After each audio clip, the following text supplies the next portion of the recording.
ফুটন্ত গরম দুধের মধ্যে রাঙা আলু দিয়ে আজকে আমি একটা দারুণ স্বাদের রেসিপি নিয়ে এসেছি।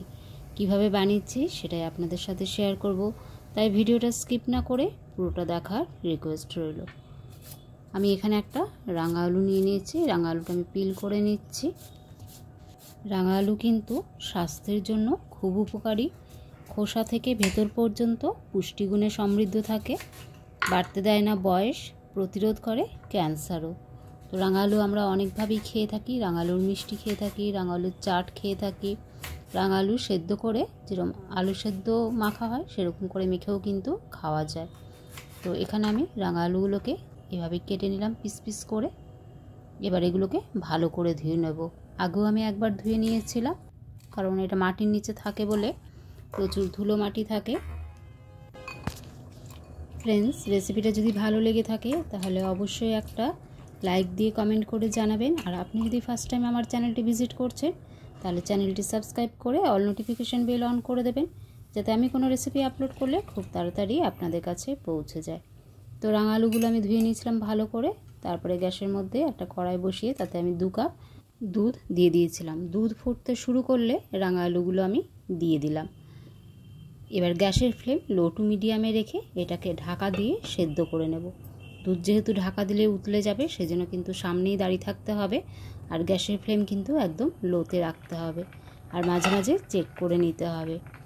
তো এবার আমি কিছুক্ষণ পর 3 থেকে 4 মিনিট পর আমি ফিরে এলাম। ফিরে এসে একটু চেক করে নেব আলুটা আমার সেদ্ধ হয়েছে কি না।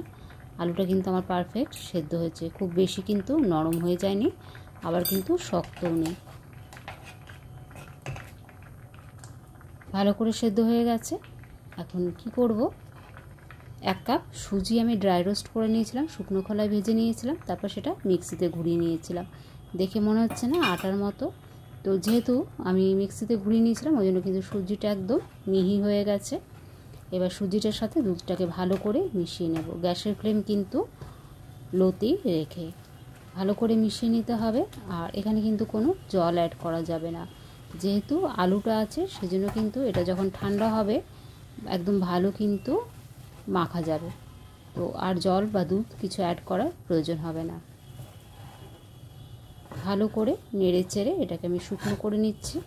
তারপর গ্যাসের ফ্লেম অফ করে ঢাকা দিয়ে গ্যাস থেকে নামিয়ে এটাকে ঠান্ডা হওয়ার জন্য আমি রেখে দেব। তো গ্যাস থেকে নামিয়ে এটাকে আমি ঠান্ডা হওয়ার জন্য রেখে দিচ্ছি। ওই গ্যাসে আমি আরেকটা কড়াই বসিয়ে নিলাম।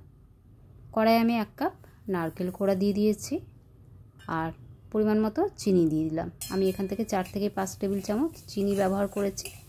আপনারা চাইলে চিনির পরিমাণ কমিয়ে বা বাড়িয়ে নিতে পারেন। এবার এটাকে আস্তে আস্তে নেড়ে নেব যতক্ষণ না চিনি গলে যাচ্ছে বা মেল্ট হয়ে যাচ্ছে। দেখুন চিনি কিন্তু মেল্ট হয়ে যাচ্ছে। এখানে এলাচের কয়েকটা দানা আমি দিয়ে দিয়েছি। মানে আমরা যেরকম নারকেল নাড়ু বানাই সেরকমই কিন্তু এখানে একটা আমি স্টাফিং তৈরি করে নিচ্ছি। একটু চিটচিটে হবে, মানে হাতে ধরলে যাতে পাকানো যায়, সেই পর্যায়ে এলে গ্যাসের ফ্লেম অফ করে এটাকে ঠান্ডা হওয়ার জন্য আমি রেখে দেব। এদিকে যে আলু, দুধ আর সুজিটা আমি মেখে রেখেছিলাম, মানে কড়াইতে নাড়িয়ে রেখেছিলাম, সেটা কিন্তু ঠান্ডা হয়ে গেছে। এটাকে একটা প্লেটে আমি ট্রান্সফার করে নিচ্ছি। ফ্রেন্ডস, রেসিপিটা কিন্তু খুবই সোজা, এইভাবে অবশ্যই একবার বানিয়ে দেখবেন। এবার হাত দিয়ে এটাকে ভালো করে চটকে চটকে মেখে নিতে হবে, যাতে আলুর কিন্তু কোনো দানা বা গোটা ভাব না থাকে। প্রথমে এইভাবে চটকে চটকে মেখে নেব, তারপরে হাতের তালু দিয়ে এটাকে একদম স্মুথ করে মেখে নিতে হবে। যত ভালো মাখা হবে রেসিপিটা কিন্তু ততটাই ভালো হবে। তো ওই প্লেটটাতে আমার মাখতে অসুবিধা হচ্ছিলো, তাই আমি প্লেটটা চেঞ্জ করে নিয়েছি। এবার কিন্তু ওই হাতের তালু দিয়ে এভাবে ডলে ডলে এটাকে ভালো করে মেখে নিচ্ছি। মাখাটা কিন্তু একদম স্মুথ হতে হবে। তো এখানে আমি ভালো করে মেখে নিয়েছি। এর মধ্যে খুব সামান্য আমি লবণ অ্যাড করে দিলাম, আর 1 টেবিল স্পুন এখানে আমি ঘি অ্যাড করে দিচ্ছি। এতে কিন্তু ফ্লেভারটা ভালো আসবে ঘিটা দেওয়ার ফলে। এবার ঘি আর লবণ দিয়ে এটাকে ভালো করে আরেকবার মেখে নেব।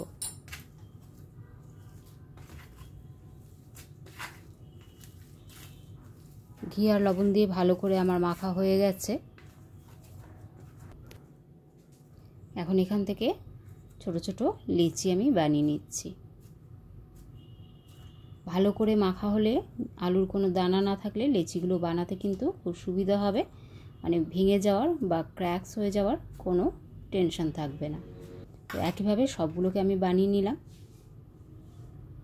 এবার এগুলোর একটা গোল বল বানিয়ে নিচ্ছি। তারপরে মাঝখানটা এরকম একটু বাটি টাইপের বানিয়ে নিচ্ছি।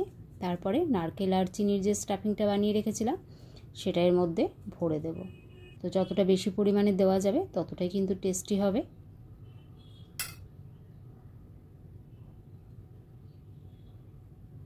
এবার আস্তে আস্তে 4-5টা টেনে টেনে এটাকে বন্ধ করে দিতে হবে, যাতে মুখটা ভালোভাবে সিল হয়ে যায়, খুলে না যায়। খুবই সহজ, এভাবে আমরা বানিয়ে থাকি।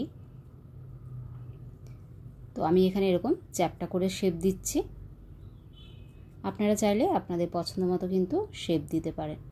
তো একইভাবে আমি সবগুলোকে বানিয়ে নেব। তো সবগুলো প্রায় আমার বানানো হয়ে গেছে।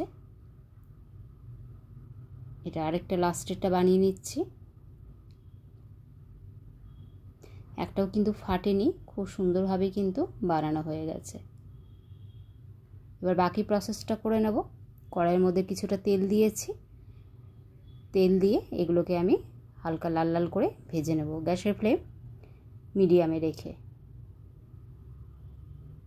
আমি কিন্তু একবারে সব দিইনি, যেহেতু আমি কড়াইতে তেল কম দিয়েছি, ওই জন্য আমি অল্প অল্প করে ভেজে নিচ্ছি।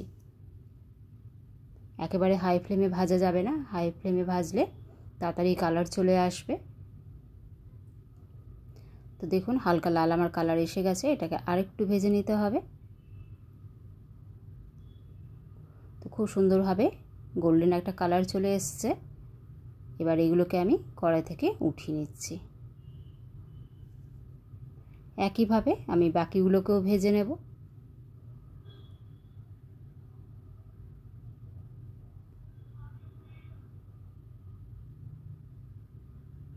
এখন একটা কড়াইয়ের মধ্যে আমি 2 থেকে 3 কাপ দুধ নিয়ে নিয়েছি। দুধটা কিন্তু আগে থেকে আমার বয়েল করা দুধ ছিল। দুধটা ফুটতে শুরু করলে এর মধ্যে 3 থেকে 4 টেবিল চামচ আমি চিনি অ্যাড করে দিচ্ছি। মিষ্টিটা আপনারা আপনাদের পছন্দ মতো দিতে পারেন। এবার চিনিটা যতক্ষণ না মেল্ট হচ্ছে ততক্ষণ এটাকে একটু নাড়িয়ে নেব।